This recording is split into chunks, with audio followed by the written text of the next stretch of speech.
کشمیر انتخابات میں پی پی اور نون لیگ کے پاس امیدوار ہی نہیں ہے۔ وفاقی وزیر اطلاعات فواد چودھری کا ایبٹ آباد میں انتخابی دفتر کے افتتاح کے موقع پر خطاب کہا، بلاول بھٹو اور مریم نواز کو کشمیر کی تاریخ کا کوئی پتہ نہیں ہے۔ دونوں کے والدین نے لوٹ مار کر کے دنیا کے تمام ممالک میں فلیٹ بنائے۔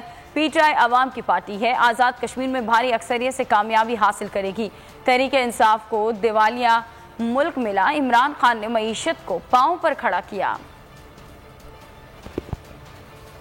اور بلاول بھٹو کی آپ تقریریں سنیں جو کشمیر میں کر رہے ہیں، دونوں کو کشمیر کی تاریخ کا نہیں پتا۔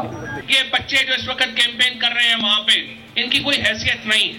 مریم نواز اور بلاول بھٹو، ان کی کیا کنٹریبیوشن ہے پاکستان کے لیے؟ ان کو کیا پتا کہ ملک کی معیشت کو کیسے چلاتے ہیں؟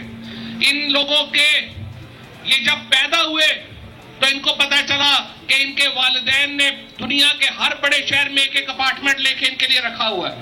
یہ پیدا ہوئے تو ان کو پتا چلا کہ پاکستان کے لوگوں کی لہو اور پسینے کی جو کمائی ہے وہ ان کے والد صاحبان لوٹ کر پاکستان سے باہر لے گئے اور ان کے نام کے اوپر جائیدادیں بنائی۔ جب ہم نے معیشت کو عمران خان نے سنبھالا، پاکستان ایک بینکرپٹ ملک تھا، تو جس طریقے سے نواز شریف کی حکومت پاکستان کو چھوڑ کے گئی تھی، ہم تو دیوالیہ ہو گئے تھے۔